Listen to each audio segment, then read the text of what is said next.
Another Street Fighter knockoff? Sure, but is it any good? Let's find out. Hello and welcome back to the channel. In this video we're gonna take a look at the knockoff of Storm Collectibles Street Fighter 2 Ultra Ken. And a big shout out to the guys from DC Marvel Toy Store for making this review possible. If you want to get this copy, you can do so over my link in the video description. This is being sold by the same official store for AC Factory releases, so it's a trusted seller. I already reviewed the Ryu, so if you haven't, you can check it out. Link is also in the description. Okay, first a quick look at the packaging. It's the same design as Ryu's box. In front we have a plastic window showing the figure and some of the accessories. We also have a close-up illustration of Ken, and here it only says Ken, but there are no other logos. Side of the box shows another illustration of the character with his arms crossed. Back of the box shows a lot of promo shots of the figure in some fighting poses using included accessories, and they are also highlighting all included versions of heads. Other side shows the same illustration that we already saw. There's nothing special on the top or on the bottom, so now let's open it up and let's take a look at the figure.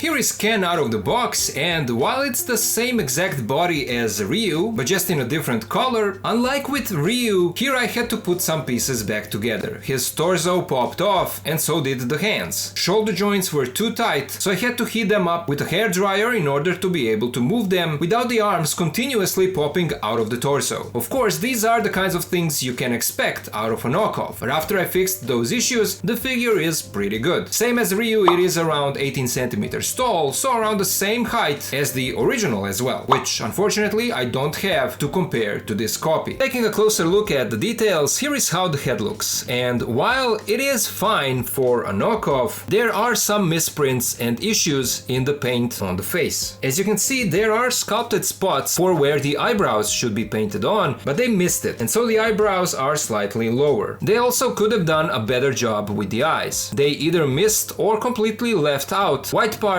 but they did a better job on alternate heads, which we will take a look at in just a few moments. The hair is fine, but it could use a little bit of wash. The rest of the body is almost completely the same as what we got with Ryu. We have a soft, rubbery overlay that is removable, so you can give him a shirtless look. The belt unplugs here, and again, same as on Ryu, this piece is just plugged in. Upper chest is also a rubbery, softer overlay. He has nicely sculpted arms, and the wrist parts and hands, and the hands are better painted here than they are on Ryu. Legs also look good, and so do the feet, and again everything is the same as on Ryu. Let's now take a look at his articulation. So the head does give you a nice range of movement, the neck is connected to the chest piece and it's a softer rubbery plastic again, so it does flex. He can look side to side, tilt his head a little bit side to side. This is how far he can look down, and then he can't look up at all because of the hair hitting his own back. He does have butterfly joints, but again, same as with Ryu, they don't really do much, so this is as far as the arms can go across the chest, and then this is how far they go across his back. Here's how far they move out. We have a bicep swivel, elbows bent this much, we have a swivel in the wrists and a hinge in all directions. There are two cuts in the torso behind this overlay, and this is where you will get your side-to-side rotation, a slight side-to-side tilt. Here is how far he bends forward, and here is how far he bends back. Legs move out this much, forwards and back. There is a tie cut with a swivel, knees bend this much. We have a swivel in the ankles, feet move slightly forward, much better back. There is a nice toe joint and a decent ankle pivot. So again, his articulation is practically the same as what we got on Ryu. Let's now take a look at his accessories. He comes with a plastic stand for his accessories. He also comes with a total of 4 pairs of hands. A pair of fisted hands are already on the figure, and then we get the same hands as with Ryu, his attack hands, a pair of relaxed hands, and a pair of open hands. But then we also get this attack effect, and this one is actually made out of few different pieces. This one is pegged in, it can pop off like this, and then we have another piece inside, and here you can see that they actually sculpted his hands in that attack position, so this is really nice. He also comes with these 2 flame effects, and then 3 alternate heads. We have the default one, the smiling one that is already on the figure. Then we get this angry, serious head, and then this yelling head. And finally, same as with Ryu, we get his beaten up head.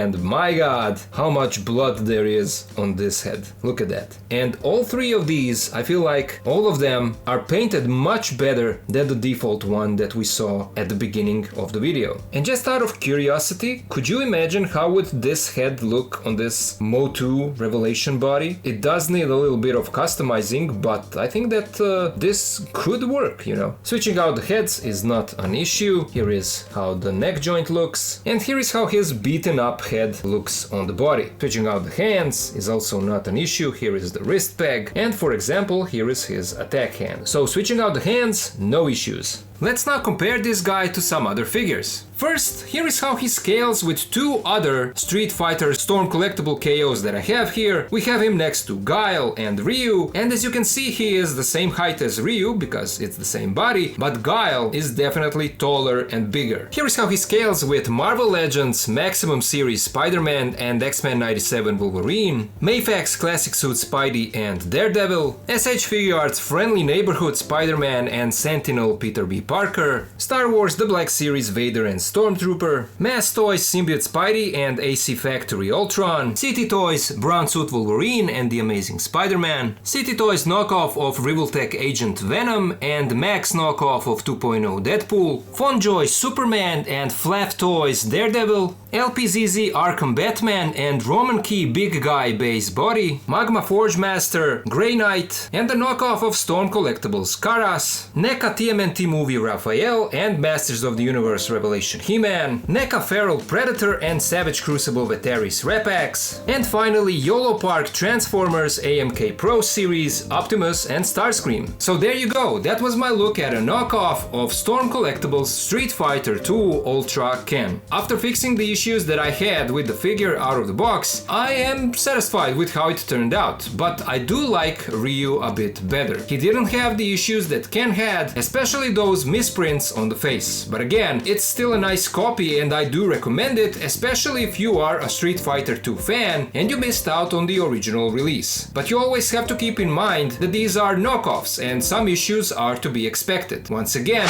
a big thank you to the guys from DC Marvel Toy Store for making this review possible, and if you want to get this figure, link is down in the video description, so check it out. You've heard my thoughts and now I would love to hear yours. So what do you guys think about this figure? Do you like how it looks? Do you plan to get it? Let me know all of it down in the comments. As always, a huge thank you to my Patreon and channel members for their support. If you can also join and help, please do so. Links are in the video description. And of course, to all of you guys, thank you so much for watching. Thank you for being here with me and I'll see ya in the next video.